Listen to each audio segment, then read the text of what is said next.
আজকের দিনে যেখানে তথ্যের কোনো শেষ নেই, আসল চ্যালেঞ্জটা কিন্তু তথ্য খুঁজে পাওয়া নয়। আসল চ্যালেঞ্জ হলো এমন একটা বিশ্লেষণ তৈরি করা যেটা একদম পরিষ্কার, বিশ্বাসযোগ্য আর সব রকম অপ্রয়োজনীয় কোলাহল থেকে মুক্ত। চলুন এই বিষয়টাতে সরাসরি ঢোকা যাক। একটা প্রশ্ন যেটা শুনতে খুব সহজ মনে হতে পারে, কিন্তু এর উত্তরটা বেশ গভীর। আচ্ছা, বিশেষজ্ঞ বিশ্লেষণ আসলে কিভাবে তৈরি হয়? আমরা তো প্রায় শেষ ফলাফলটা দেখি, তাই না? কিন্তু তার পেছনের যে একটা কাঠামো, একটা পদ্ধতি থাকে, সেটা নিয়ে খুব একটা ভাবি না। আজ আমরা ঠিক সেই রকমই একটা সুশৃঙ্খল, একটা গোছানো পদ্ধতি নিয়েই কথা বলবো। তো আজ আমরা কি দেখব? প্রথমে আমরা একটা নতুন ব্লুপ্রিন্ট নিয়ে আলোচনা শুরু করব। তারপর এর কিছু অটুট নীতি দেখব, জানব কিভাবে এর জন্য একটা খাঁটি কণ্ঠস্বর তৈরি করা যায় আর একটা জোরালো গল্প গড়ে তোলা যায়। আর শেষে আমরা দেখব এই পুরো ব্যাপারটা বাস্তবে কিভাবে প্রভাব ফেলে। যে কোনো বিশ্লেষণ শুরু করার আগে সবচেয়ে জরুরি হলো একটা মজবুত ভিত্তি তৈরি করা। আর এই ভিত্তিটা দাঁড়িয়ে থাকে কয়েকটা অলঙ্ঘনীয় নিয়ম বা নীতির ওপর, যেগুলো পুরো প্রক্রিয়াটাকে সঠিক রাস্তায় রাখে। প্রথম আর সবচেয়ে গুরুত্বপূর্ণ নীতিটা হলো সোর্স ট্রুথ লক। এর মানে কি? মানে হলো যা কিছু তথ্য ব্যবহার করা হবে তা একটাই মূল উৎস থেকে আসতে হবে। এটা নিশ্চিত করে যে বিশ্লেষণে বাইরের কোনো পক্ষপাত বা মন গড়া তথ্য, ধরুন সোশ্যাল মিডিয়ার গুজব বা যাচাই না করা মতামত, ঢুকতেই পারবে না। সততার শুরুটা কিন্তু এখান থেকেই। দ্বিতীয় নীতিটা হলো কন্টেন্ট ফায়ারওয়াল, আর এটা খুব জরুরি। এর মানে হলো কোনো রকম কঠিন টেকনিক্যাল শব্দ বা জার্গনের ব্যবহার একদম বারণ। শেষ যে গল্পটা তৈরি হবে সেটা হতে হবে মানুষের জন্য, মানুষের ভাষায়। সেটা কিভাবে তৈরি হচ্ছে সেই প্রক্রিয়া নিয়ে নয়, বরং বাস্তব সমস্যাগুলো নিয়ে কথা বলবে। আর ৩ নম্বর নীতিটা হলো ভ্যালুজ অ্যাঙ্কার। এখানে পুরো বিশ্লেষণটাকে মর্যাদা আর দায়িত্বের মতো আমাদের সাংবিধানিক মূল্যবোধের উপর দাঁড় করানো হয়। মানে যে কোনো বিশ্লেষণের শেষ লক্ষ্য থাকবে সাধারণ মানুষের জীবনযাত্রার মান উন্নত করা, তাদের অধিকার রক্ষা করা। আর এটা নিশ্চিত করে যে জনস্বার্থই যেন সবসময় কেন্দ্রে থাকে। তো নীতিগুলো তো বোঝা গেল, কিন্তু এই বিশ্লেষণটা কে করছেন?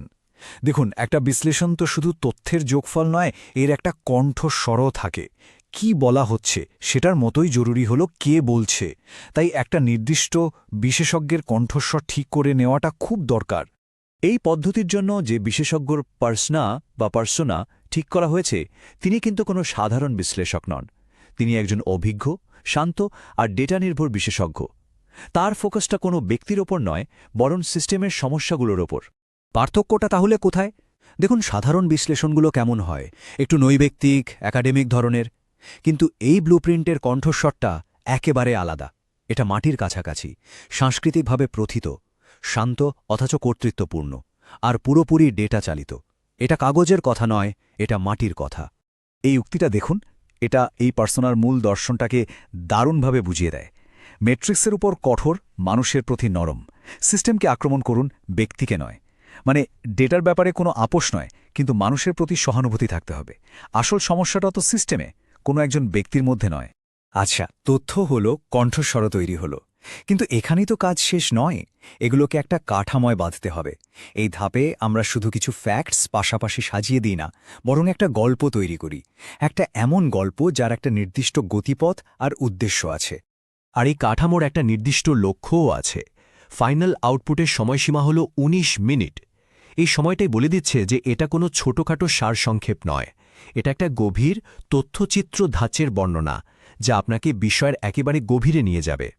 তো এই কাঠামোটা কিভাবে তৈরি হয়? শুরু হয় পরিচয় আর উদ্দেশ্য দিয়ে, অর্থাৎ আমরা এই বিশ্লেষণটা কেন করছি। এরপর ফোকাস যায় স্থানীয় প্রেক্ষাপটে, যাকে আমরা বলছি মাটির স্পন্দন। সেখান থেকে সবচেয়ে গুরুত্বপূর্ণ ডেটা বা শীর্ষ সংকেতগুলো খুঁজে বের করা হয়। তারপর সিস্টেমের কারণগুলো বিশ্লেষণ করা হয়, আর তার ভিত্তিতে ডেটা নির্ভর সমাধানের প্রস্তাব দেওয়া হয়। শেষে একটা ভবিষ্যৎমুখী দৃষ্টিভঙ্গি দিয়ে পুরো আখ্যানটা শেষ হয়। দেখুন, প্রত্যেকটা ধাপ কত সুন্দরভাবে পরের ধাপে নিয়ে যাচ্ছে। আমরা এখন আমাদের আলোচনার প্রায় শেষ পর্যায়ে চলে এসেছি। এই যে এত নিয়ম, এত কঠোর প্রক্রিয়া, এই কাঠামোর আসল উদ্দেশ্যটা কি? এর চূড়ান্ত লক্ষ্য হল এমন প্রভাবশালী বিশ্লেষণ তৈরি করা যা একটা বৃহত্তর উদ্দেশ্য পূরণ করে। তাহলে এই ব্লুপ্রিন্ট থেকে শেষ পর্যন্ত কি বেরিয়ে আসে? একটা মানবিক তথ্যচিত্র শৈলীর আখ্যান যা পুরোপুরি ডেটা নির্ভর এবং কঠোরভাবে নিরপেক্ষ। এটা বাস্তব নেতাদের জন্য কার্যকরী। এর মূল মন্ত্র হল রাজনীতির ঊর্ধ্বে উদ্দেশ্য, যা সবকিছুর কেন্দ্রে জনকল্যাণকে রাখে। আর এই পুরো প্রক্রিয়ায় মর্যাদা এবং দায়িত্বশীলতার মতো সাংবিধানিক মূল্যবোধগুলোকে সম্মান জানানো হয় যাতে জনস্বার্থ সবার আগে থাকে। তাহলে যদি এক কথায় বলি, এই পদ্ধতির মূল লক্ষ্যটা কি? লক্ষ্যটা হলো জটিল ডেটাকে একটা স্পষ্ট, বিশ্বাসযোগ্য আর একেবারে মানবকেন্দ্রিক কৌশলগত রূপরেখায় বদলে দেওয়া। শেষে একটা প্রশ্ন রেখে যাই। একবার ভাবুন তো, সিদ্ধান্ত গ্রহণকারীরা যদি এই স্তরের স্বচ্ছ, ডেটা নির্ভর আর পক্ষপাতহীন বিশ্লেষণের ওপর ভিত্তি করে কাজ করতে পারতেন, তাহলে জনগণের জন্য আসলে কি অর্জন করা সম্ভব হতো? আপনি যদি একজন জনকেন্দ্রিক নেতা হয়ে আপনার এলাকার উন্নতি করতে চান, তাহলে যোগাযোগ করুন ব্লুপ্রিন্ট স্ট্র্যাটেজিজ এআই এর সঙ্গে।